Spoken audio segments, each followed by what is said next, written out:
मृत्यु जब होने को होती है तो यमराज के बहुत ही क्रूर स्वभाव वाले, बहुत ही जहां दया नाम की वस्तु नहीं, ऐसे क्रूर स्वभाव वाले हाथों में हथकड़ी लिए हुए और बड़ा भारी मुदगर, वो बड़े भयंकर, और उनके शरीर से दुर्गंध, देखने से ही मलमूत्र छूट जाए ऐसे भयंकर, और उसी को दिखाई देते हैं जो मरणासन होता है। यमदूतों की दृष्टि पड़ते ही वो शरीरा अहंकारी जीव कांप पड़ता है। अब बोलने की हिम्मत नहीं, कफ पित्त वायु सब बिगड़ चुका है, कोई सहयोग देने वाला नहीं, सांस भी नहीं ली जा रही। अब उसका चित्त वहीं भ्रमण करेगा, मेरा पुत्र बचा ले, मेरी पत्नी बचा ले, मेरा परिवार। भगवान की तो याद जीवन में की नहीं, तो अब भगवान की अगर याद की होती तो ऐसी दुर्दशा नहीं होती। अब वो चीखने की कोशिश करता है पर आवाज नहीं निकलती, एक शब्द भी नहीं निकल, बार बार प्रयास करता है कोई मेरी रक्षा कर ले। इन भयावन 2 यमदूत होते हैं।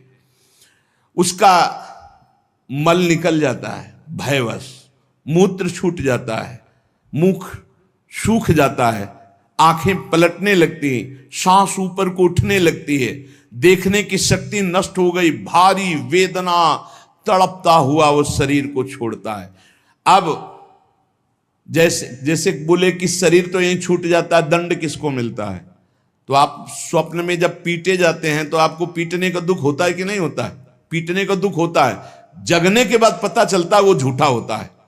शरीर तो स्थूल आपका सैया में सोया होता है, जब चाकू मारी जाती है ना तो वैसे अनुभव होता है, वैसे अनुभव होता है। तो ये जब स्वाप्निक शरीर में अनुभव हो गया, वो तो यम यातना देह पर्सनल, जैसे जेल की वर्दी मिलती है ऐसे एक शरीर मिलता है उस जीवात्मा को। मन बुद्धि चित्त अहंकार 5 ज्ञान इंद्रियां 5 कर्म इंद्रियों सहित उस शरीर में पैक कर दिया गया, उसका नाम यातना देह है। अब उसको उस शरीर से ले जाते हैं, यातना देह से। स्थूल देह तो यहीं छूट गया, सूक्ष्म शरीर कारण शरीर पैक कर दिया गया यातना देह में। जैसे स्थूल शरीर में, स्थूल शरीर छूट रहा, यातना देह मिली, वो सूक्ष्म होता है। अब ये माता पिता का गर्भजनित देह नहीं है, ये दंड विधान वाला है, ये कर्म जनित होता है, इसे यातना देह कहते हैं। यमराज के दूत फांसी लगाते हैं गले में, जैसे कुत्ते के नहीं डाली जाती ऐसे, और पीछे से मुदगणों की मार और घसीटते हुए ले जाते हैं। पीछे से ऐसी मार कि वो चीखता है, चिल्लाता है, पूरा अनुभव जैसे स्थूल शरीर में, ठीक वैसे ही उसमें मरना नहीं होता। बस एक खास बात होती है, क्योंकि स्थूल शरीर में मरना होता है, सूक्ष्म शरीर कारण शरीर जो यातना देह में, उसमें मरना नहीं होता। बहुत लोग कहते हैं शरीर तो यहां छूट गया, फिर नरक स्वर्ग किसको मिलता है? अरे शरीर एक कोट की तरह उतार दिया गया, तू तो उसी में पैक है, अभी भूल मत कर। अब देखो दक्षिण दिशा की ओर उसे दौड़ाते हुए मारते हुए पीछे से ले जाते, और तप्त बालू, आग जैसी तपती हुई बालू, जैसे यहां कुश होते हैं ऐसे लोहे के कांटे होते हैं, उस पे चलना, कांटे फैले हुए हैं, कहीं लोहे की बड़ी बड़ी कीलें गड़ी हुई हैं, कहीं लोहे की कंकरीली ऐसी भूमि, लोहे के ऐसे सैकड़ों कांटे जैसी, गुखरू जैसी ऐसी डाल दी गई हैं लोहे की, और अत्यंत कठोर, जब उसमें पैर रखते हैं भारी कष्ट, पीछे से मार, वहां दया नहीं है।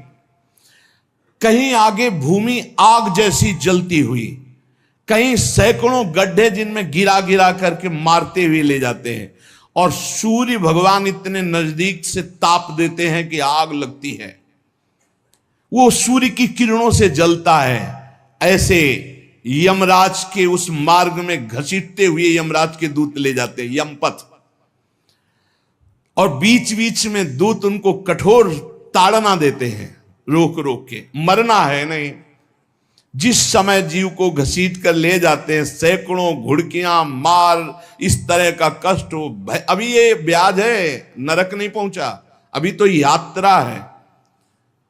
बिना किसी सवारी के यात्रा होती है 48 मिनट 2 घड़ी में। जो मनुष्य यहां छत्र दान किया है किसी को, श्री जी को, बिहारी जी को, गुरुजनों को, आचार्य जनों को छत्र दान किया, तो जब वो जाता है तो ऊपर के ताप से बच सकता है, उसे वही छत्र मिलेगा।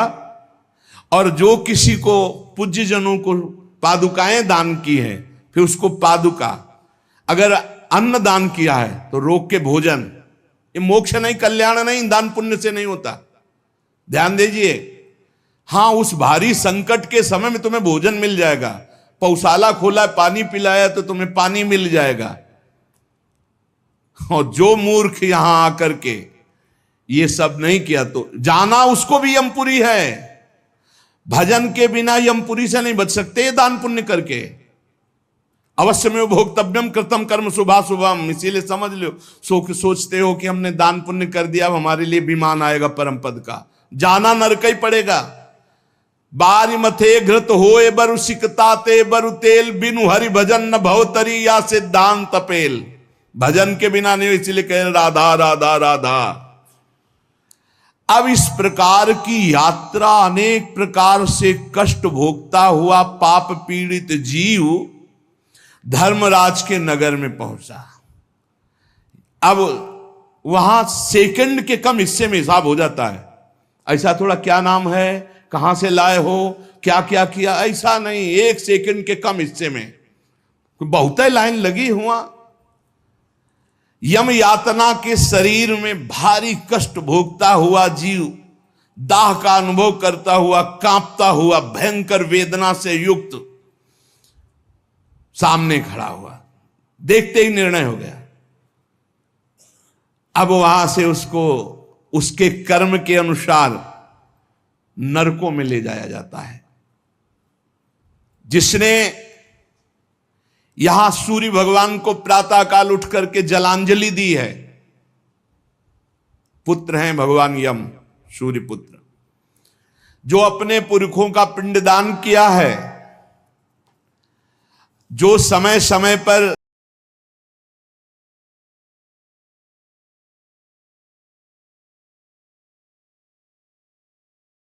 है,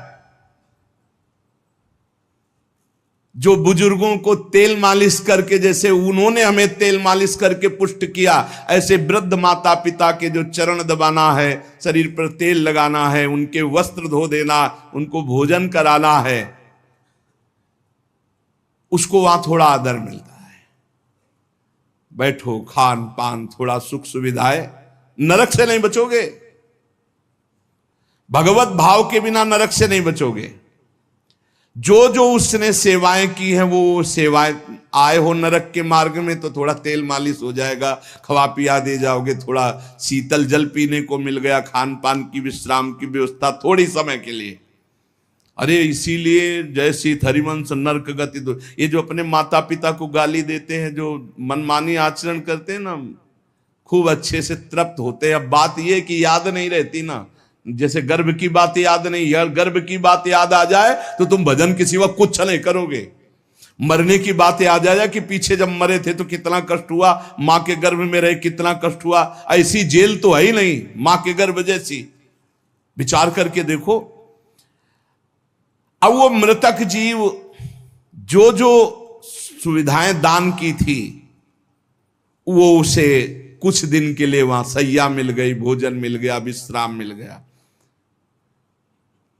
कुछ दिन के लिए भाई, बहुत होश में, दान पुण्य के भरोसे मत रहना। अब जब वो पुण्य खत्म हुआ उनका, तो यमदूत उनको साथ लेकर गए। 12 दिन तक उसको पुण्यों के भोग का अवसर मिलता, तभी तक 13वीं तक कहते हैं जीव को नरक की गति नहीं दी जाती।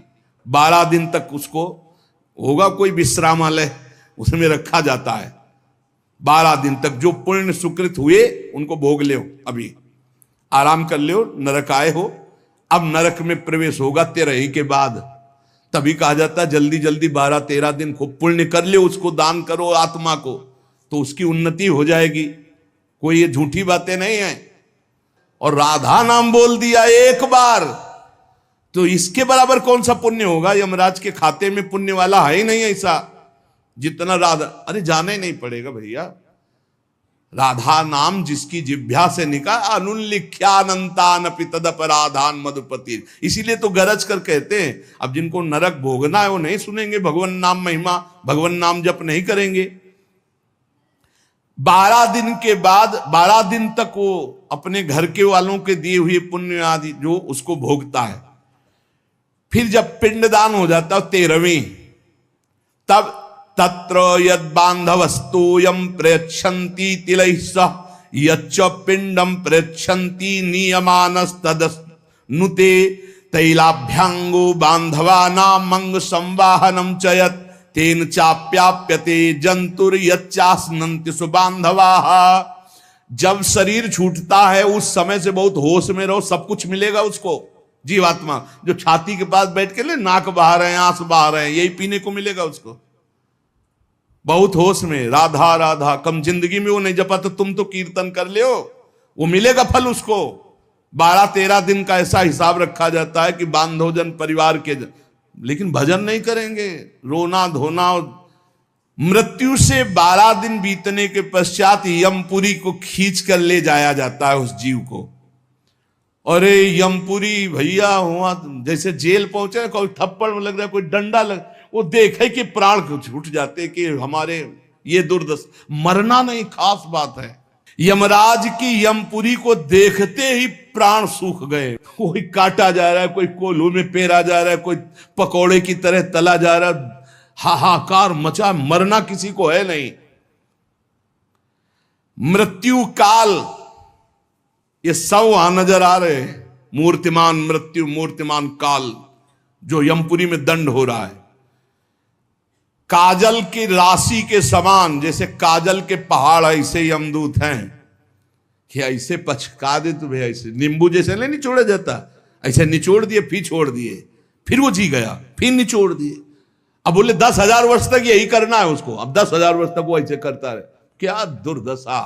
तभी हरिवंश महाप्रभु कहते हैं, रस सिद्धांत का वर्णन जब करते हैं तो कहते हैं, जैसी हरिवंश नरक गति दुर्भरी, बहुत कठिन है नरक की गति।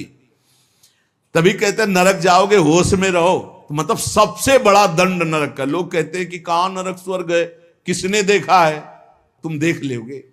ऐसे आचरण रख रहे हो जो संतों की अवहेलना कर रहे हो, शास्त्र की अवहेलना करे, भगवान को अवहेलना कर रहे हो, अपने आप देख लोगे पर बताने नहीं आओगे। बस खास बात ये है। और भौहें कैसी, टेढ़ी भौहें, काजल के समान काले, और विकराल मुख, लंबी दाढ़ें, कुरूप, आवाज भीषण भयंकर, और रोम ऐसे जैसे बंबूल के कांटे कि अगर ऐसे कर दे तो पूरा शरीर छेद जाए, ऐसे दूत। विशाल भुजाएं, पुष्ट भुजाएं, और सब यम दंड यम पास लिए हुए, बड़े भयंकर। दुर्गंध आती शरीर से, जीव देख के घबराता है, उनके हाथों में फंसा हुआ। अब जो यहां पराये पुरुष से रति करती है, अपने पति को धोखा देकर, जो अपनी पत्नी को धोखा देकर दूसरी पराई स्त्री से, पतिवंचक पर पति रति करई, रौरव नरक कल्प सत परई। ऐसे ही पुरुष को, ऐसे स्त्री को। रौरव का बड़ा भयानक स्वरूप है। रौरव नरक की लंबाई चौड़ाई 2000 योजन है। 1 योजन 4 कोश और 1 कोश 3 किलोमीटर, 2000 योजन कितना हुआ, 4 दूनी 8, 8000 कोश, 2000 का 4 तो 8000 हुआ, और 8 त्रिक 24,000 किलोमीटर का है। 24,000 किलोमीटर का, और गड्ढा रूप है जिसकी बहुत गहराई है। यह नरक बड़ा दुखदाई है। इसमें अंगार रास बिछी हुई है, आगों की अंगार रास, दहकते हुए अंगार, बहुत ही। अब जो स्त्रियां पराये पुरुष से तो वैसे ही सैया अंगार की और तपता हुआ आग का पुरुष। अब भैया वहां जो पुरुष पराई स्त्री से ये लिव इन रिलेशन, ये गर्लफ्रेंड, तुम्हारा इंतजार हो रहा है रो रो में, नंबर लिख गया है। तस्मात् शास्त्रम प्रमाणन्ते, पशुवत आचरण नहीं। इसीलिए भारत भूमि में जन्म होना शास्त्रों में महानता का वर्णन किया गया, क्योंकि धर्म का पूर्ण यहां पालन करने वाले जन होते हैं, जो नहीं करते उनके लिए व्यवस्था है। अब उसके भीतर यमराज के दूत उस पापी जीवात्मा को, अब वहां स्त्री पुरुष तो है नहीं, वो तो शरीर पहले ही छूट गया, अब यातना देह, वो जेल की वर्दी, यातना देह नरक की वर्दी, धधकती आग में वो जल रहा है, चीख रहा है, पग पग पर भून भून कर गिर रहा है, न मूर्छा न मरण, रात दिन चीखता रहता है, जलता रहता है। दौड़ना है 28,000 किलोमीटर, बस उसी में दौड़, आनंद लीजिए। कितने दिन? बोले सहस्त्रों वर्ष, 1-2 वर्ष नहीं, सहस्त्रों वर्ष। ऐसे पापियों की शुद्धि नरक में की जाती है। फिर जब वहां से निकलते हैं तो कीड़े मकोड़े, पतंगे, हिंसक जीव, मच्छर, वृक्ष, ऐसी योनियों को प्राप्त होते हैं पापी जीव। या मनुष्य योनि में आए, पाप बहुत नष्ट हो गए वहां, तो यहां कुबड़ा, नाटा, बड़े घृणित शरीर वाले, जो अवशिष्ट पाप बचते हैं थोड़े। आप कहोगे नरक भोगने के बाद भी अवशिष्ट बचे? कि हां, जैसे यहां किसी को सजा दी जाती, 20 साल की सजा और 1 लाख रुपया जुर्माना। अरे जब जेल ही दे दी तो जुर्माना का? बोले नहीं, जुर्माना है। तो जो जुर्माना हुआ उसका ये दंड है मृत्यु लोक में, समझ लो। जैसे लोग प्रश्न कर देते, हमें समझ में नहीं आता, जब नरक भोग लिया तो फिर यहां क्यों भोगना पड़ता है? तो तुम्हारी समझ में नहीं आता, जब 20 साल की सजा दे दी, 1 लाख जुर्माना रख दिया, वो जुर्माना ये मनुष्य से भजन कर ले हो, नहीं तुम्हारी दलीलें काम नहीं आएंगी। इस प्रकार पाप करने वाले जीवों को विविध प्रकार के नरकों में पिताजी कष्ट दिया जाता है। सुमति महाराज कह रहे, जब यहां से कोई पुण्यात्मा पुरुष गति करता है तो वो पुण्य लोकों को ले जाया जाता है, उसके साथ गंधर्व लोग गीत गाते हुए चलते हैं, आगे आगे अप्सराएं नृत्य करती हैं, और वो विमान पर बैठा आभूषणों से सुसज्जित, समय समय पर मीठा जल, ये सब सुविधाएं भोगता हुआ स्वर्ग जाता है, और वहां अपने पुण्य के अनुसार अप्सरा, विमान, महल, सब सुविधाएं प्राप्त करता है। पर वहां भी जलता रहता है, क्योंकि उसके दिमाग में एक माला पहनाई जाती है उसके शरीर में, उसको बता दिया जाता है जिस दिन ये माला कुम्हला गई, यहां खोपड़ी के बल से नीचे फेंक दिए जाओगे, मृत्यु लोके विसंति। अब वो रोज माला देखकर जलता रहता है कि ये माला कभी, और जहां कुम्हलाना शुरू हुई तो भयंकर पीड़ा, ये सब छूट जाएगा, अप्सरा और महल, बड़ी सुख सुविधा में आ सकती, और वो सब छूट जाएगी। अच्छा, ये दुख, और दूसरा एक दुख बगल में दूसरी अप्सरा वाला निकला विमान, जो उससे कई गुना सुंदर, कई, अब वो जल रहा है, उसको शांति नहीं। तब लगी कुशल न जीव कहूं, सपने हूं मन विश्राम, जब लगी भजत न राम कहूं, शोक धाम तज काम। पिताजी, जो मनुष्य यहां वीर्य को नष्ट करता है, बर्बाद करता है, उसमें जीवात्मा होती है। ये बहुत ध्यान देने, इनको इनाम में महारौरव नरक मिलता है, परिणाम में महारौरव नरक। ये जो अष्टमैथुनों का प्रयोग करके बिना शास्त्र मर्यादा के वीर्य को बर्बाद करते, जैसे शास्त्र मर्यादा है संतानोत्पत्ति के लिए, गृहस्थ मासिक धर्म के बाद, पवित्रता होने के बाद, भगवत चिंतन करते हुए भगवान की सृष्टि पूर्वक जो आराधना का भाव रख करके संतान उत्पन्न, बस उतने के लिए शास्त्र आज्ञा करता है। नहीं, मानव जीवन बहुत ही सावधानी के लिए वीर्य में ये सब हम आप जैसे प्रकट हुए ऐसे जीवात्मा विराजमान है, उसको यथास्थान ना समर्पित करके और नष्ट कर देना, या फिर संतान नष्ट कर देना, या बहुत तरह से जो ये है महारौरो नरक की प्राप्ति होती है।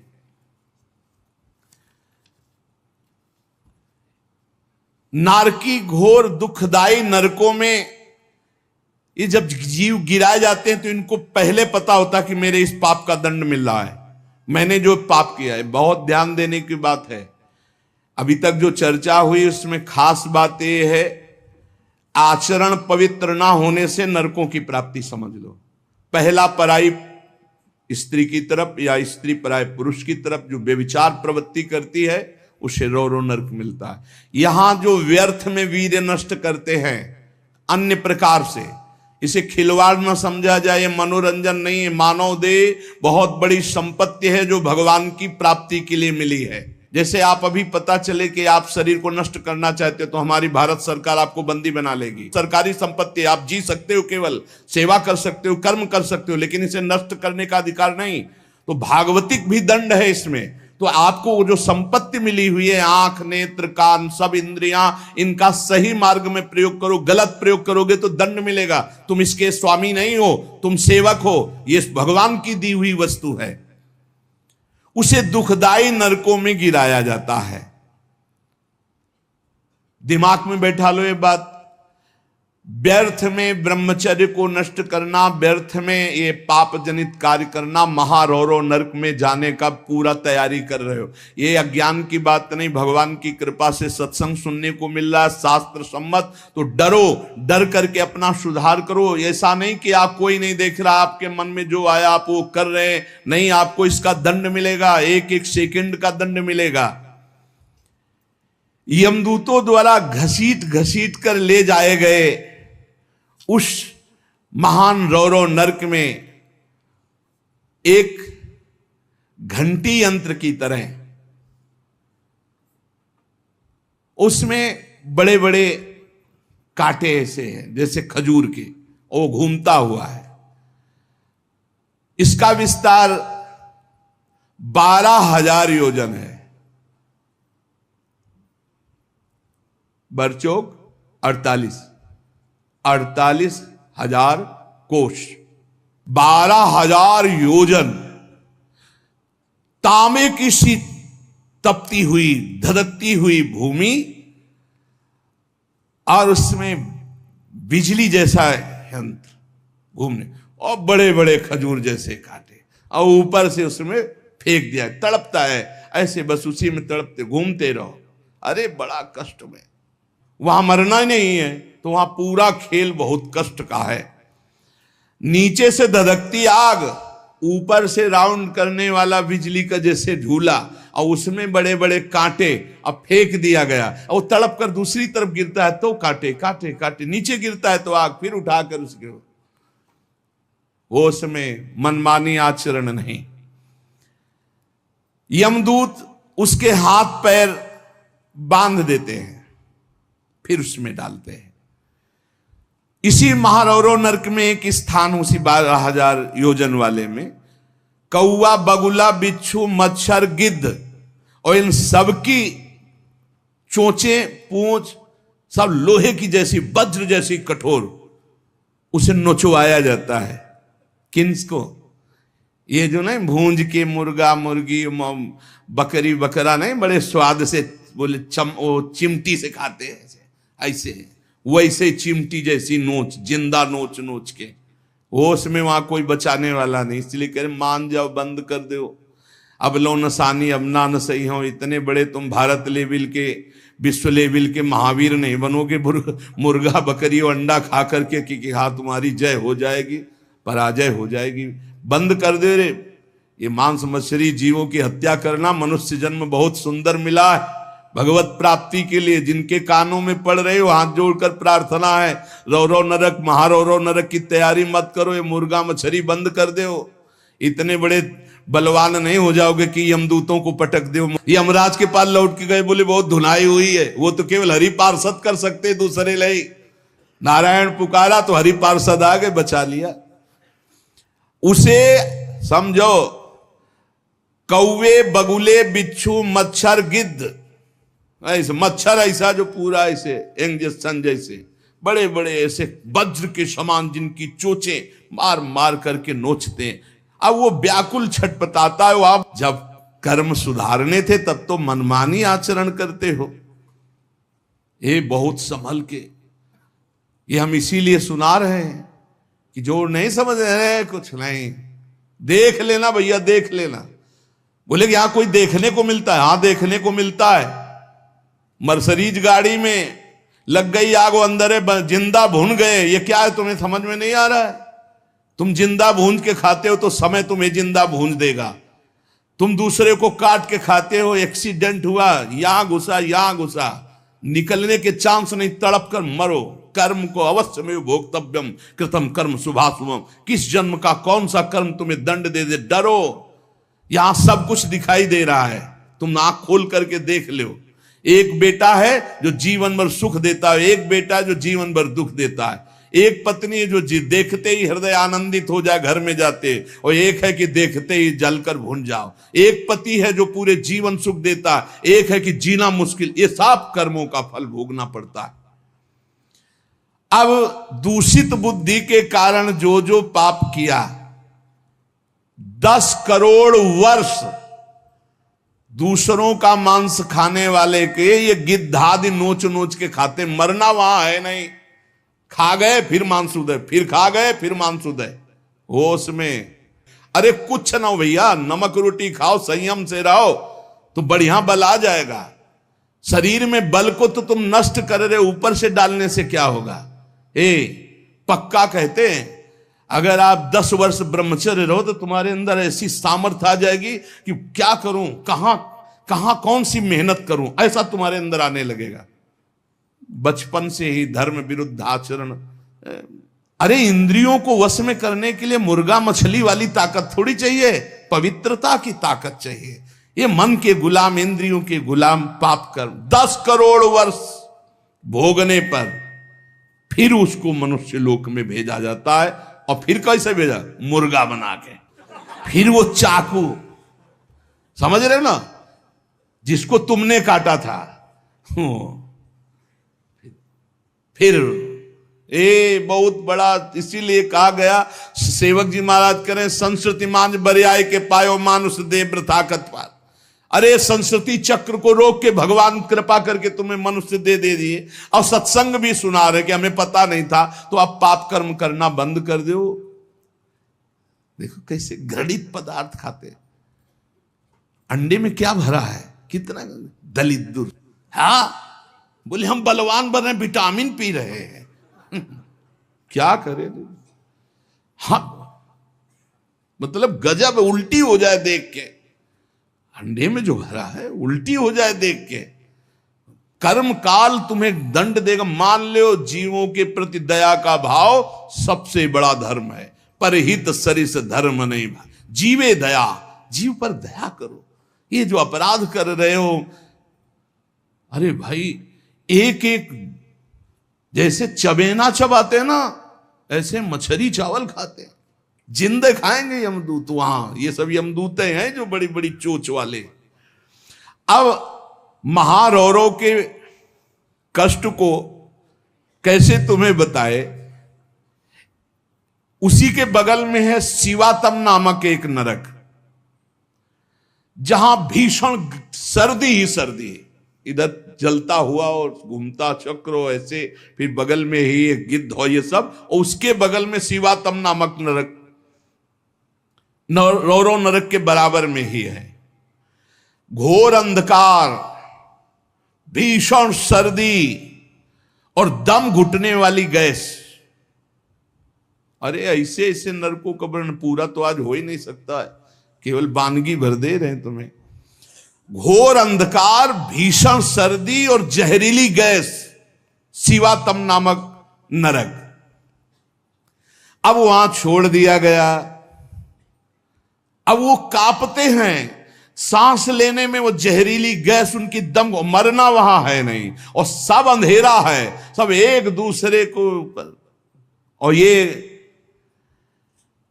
वहां इतनी सर्दी की दांत कटकटाते हैं, भूख प्यास अन्य उपद्रव, इसके साथ ऐसी वायु चलती है कि बड़े बड़े ओला, फूट जाए शरीर, भयंकर हड्डियां चर चर टूटती हैं, ऐसे ईंट की तरह ओला गिरते हैं, मज्जा रक्त बह रहा है, अंधेरा भीषण गैस, वो प्राण लेने वाली, क्षुधातुर मनुष्य एक दूसरे को खा रहे हैं वहां नरक में, शिवातम नामक नरक, महान कष्ट भोगते हैं ये निकृष्ट पुरुष जो दूसरे के बच्चे का अपहरण करके ले आते, जैसे ने दूसरे आदमी का चोरी करना, हिंसा करना, मार का, ये सब इस नरक को प्राप्त होते हैं।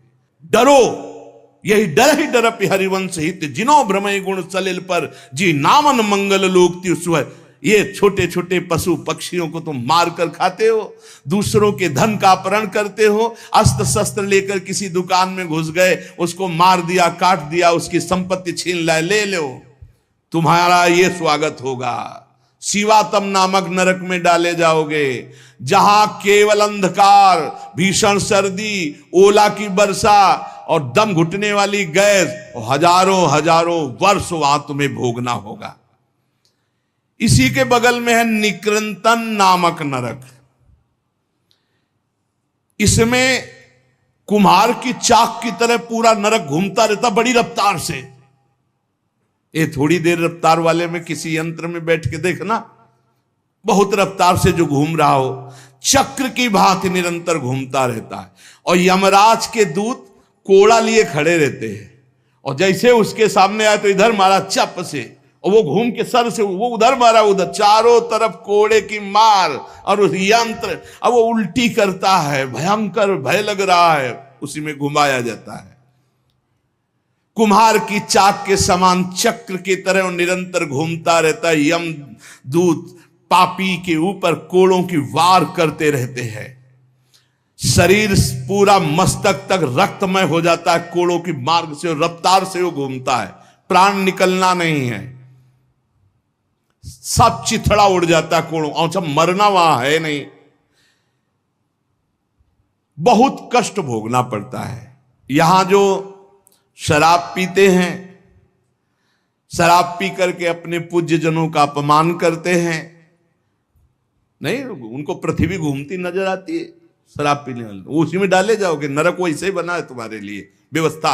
जो बड़े पूज्य जनों का अपमान करते, गाली गलौज, मदिरा पीना महापाप है, ऐसा हमारा शास्त्र कहता, मान लो, इसमें ये मत सोचो कि जीव की हत्या नहीं, लेकिन हमारा जो शास्त्र के तस्मात् शास्त्रम प्रमाणम ते कार्याकार्यो व्यवस्थित हो, ऐसा ना सोचो, बिल्कुल अक्षरशः सत्य है। आज विज्ञान भी जो कुछ लाभ ले रहा है हमारे शास्त्रों से ही ले रहा है, विज्ञान भी शास्त्र का अनुसरण ही करता है। एक बहुत बड़े वैज्ञानिक आए थे अपने भारत के, उन्होंने यही बताया कि जहां से मेरा विज्ञान समाप्त होता है वहां से आपका अध्यात्म प्रारंभ होता है, इसलिए मैं दर्शन करने आया हूं आपके। जब तक शरीर के पापों का नाश नहीं हो जाता, इस अप्रतिष्ठित नामक नरक में बड़ा असह्य दुख भोगना पड़ता है। ये शराब पीना, ये बुजुर्गों का अपमान करना, दूसरों की हिंसा करना, अत्याचार करना, ये बंद कर दो, ये तुम्हें तमोगुणी राक्षसी बुद्धि प्रदान करती, इसलिए निषेध किया गया है। मनुष्य हजारों वर्षों तक इन यंत्रों को भोग करके जब पवित्र होता है, तब फिर उसको फिर यहां मृत्यु लोक में जन्म दिया जाता है। एक अस्पत्रवन नामक नरक है, ये 1000 योजन तक की लंबी भूमि का है, बड़े बड़े तलवार जैसे इसमें है, पत्ते हैं तलवार जैसे मजबूत, 1000 योजन में, ऐसे समझो एक वृक्ष है 1000 योजन, और ऊपर से फेंके जाते हैं पापी, कई टुकड़े होकर नीचे गिरे, फिर उठा के फिर फेंके, यही क्रिया चलती रहती है। सूर्य की ऊपर से प्रचंड गर्मी, नीचे से जलता हुआ दाह, और बीच में तलवार जैसे ऐसे यंत्र, उनमें फेंका जाता, अस्पत्रवन, तलवार की तीखी धार के समान। और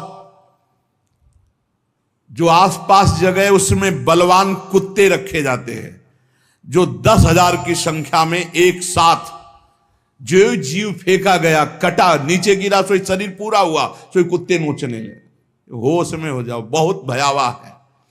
और उनके मुख दाढ़ें भी बड़ी लंबी लंबी, कुत्तों की, व्याघ्रों के समान। इसलिए वो हाय हाय चिल्लाता है, वहां कोई बचाने वाला नहीं मिलता। इस अष्टपत्रवन नामक नरक में बहुत दुख दिया जाता है। बार बार आहत होकर के नीचे गिरे तो अंगार, अगर थोड़ी देर शरीर बचा रहे तो कुत्ते नोच रहे, फिर उठाकर फिर उसमें डाला गया। एक भयंकर तप्त कुंभ नामक नरक है, जिसमें तेल खौलाया हुआ है, पकौड़ा की तरह पकाए जाते हैं। पुत्र सुमति ने कहा, पिताजी मैंने इन सब नरकों को भोगा है और मुझे 10,000 जन्म की स्मृति प्राप्त है, इसलिए मैं यथावत देख के कह रहा हूं। आज के 7वें जन्म पहले मैं एक वैश्य कुल में उत्पन्न हुआ था और मुझे अपने कुल की सेवा मिली हुई थी। जो तो एक दिन मैं व्यापार से जा रहा था तो कुछ गौएं पानी पीने जा रही थी। मैंने उन गौओं का विरोध कर दिया और गौओं को पानी पीने नहीं दिया। उसके अपराध से मुझे अत्यंत भयंकर नरक में डाला गया था, जहां आग की लपटे जैसी गर्मी थी और बूंद पानी नहीं। कई हजार वर्षों नरक भोगना पड़ा था एक अपराध का। जो पापी यहां इस पशुओं को काट करके उनका खून पीते हैं, उन पापियों को कोल्हू में पेरा जाता। मैंने वहां देखा, कोल्हू में जैसे गन्ना पेरा जाता है, नीचे खून की कीचड़ जमी होती, दुष्कर्मी चिल्ला रहे, उनको कोल्हू में पेरा गया। धीरे धीरे आराम से पेरा जा रहा, बाहर निकले फिर पूरा जीवित, फिर पेरा जा रहा है। हाहाकार ही हाहाकार वहां सुनाई देता है। मुझे तो सिर्फ दिखाया गया था, इस अपराध के कारण मैंने नरक देखा। बड़ी पीड़ा, बड़ा संतप्त, बड़ी जलन। तप्त बालुक, तप्त कुंभ, कितने तुम्हें नरकों का वर्णन बताएं। पिताजी, जीवों को यदि आनंद लेना है तो यहां भगवान का भजन कर लो, धर्म से चल ले। ये मत समझो कि यहां तुम आयो स्वतंत्र हो, जो चाहो कर लो।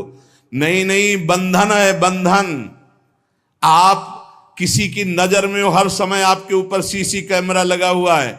आप एक एक चेष्टा जो कर रहे हो उसका आपको दंड या सुकृत पुरस्कार मिलेगा। और अगर भजन कर ले गए तो भगवान की प्राप्ति होगी। जो भगवान का नाम जपते हैं, भगवान के आश्रित हैं, तो भगवान ने कहा अभी जो भी हो गया चिंता मत करो, पीछे जो हो गया सब राधा राधा। भगवान के वचन कभी मिथ्या नहीं होते। श्री भगवान ने कहा है, सर्वधर्मान परित्यज्य मामेकम शरणम व्रज अहम त्वाम सर्व पापेभ्यो मोक्षयिष्यामि मा शुचा। मैं सब पापों से मुक्त कर दूंगा। भगवान की शरण में होके खूब नाम जप करो। लेकिन ये जो गंदी बातें हैं, मत देखो, मत बोलो, मत सोचो, मत करो, नहीं, ये बाधा पहुंचा देंगी। एक ब्रह्मज्ञानी महात्मा सुमति पूर्व में शिष्य बना करके प्रमाद स्थिति को प्राप्त होने के कारण एक जन्म और लेना पड़ा। इसलिए छोटी छोटी गलती में चूक हो जाती, फिर भयानक पापाचरण रूपी गलती करके कौन भगवत प्राप्ति कर पाएगा। इसलिए सावधान, नाम जप करो, कोई पाप कर्म ना होने पावे। शास्त्र का स्वाध्याय करो, जिससे तुम्हें पता चलेगा कौन सा पाप कर्म है और कौन सा शुभ कर्म है, और कौन सा ऐसा कर्म है जो शुभ अशुभ दोनों को विध्वंस करके भगवत प्राप्ति कराता है। खूब नाम जप करो, भगवान की शरण में रहो, वो सारे पाप नष्ट कर देंगे। तुम्हें भोगना नहीं पड़ेगा, पर आगे सावधान रहो। पाप उसी के नष्ट होते हैं जो अब लो नसानी अब ना नसइयो, आज तक किया आगे नहीं करूंगा, वही पवित्र होता है। तो ये संकल्प लो, ये नियम लो, ये भगवान से प्रार्थना करो कि हमारे द्वारा किसी का अहित न हो, किसी का अमंगल न हो। हर जीव जीना चाहता है, हर जीव सुखी होना चाहता है। तुम उन्हीं जीवों को दुख देकर कैसे सुखी हो सकते हो। इसलिए सावधान, अपनी जीव को संभालो, अपनी जनेंद्री को संभालो, अपनी बुद्धि को संभालो, खूब नाम जप करो। शेष चर्चा आगे। श्री राधा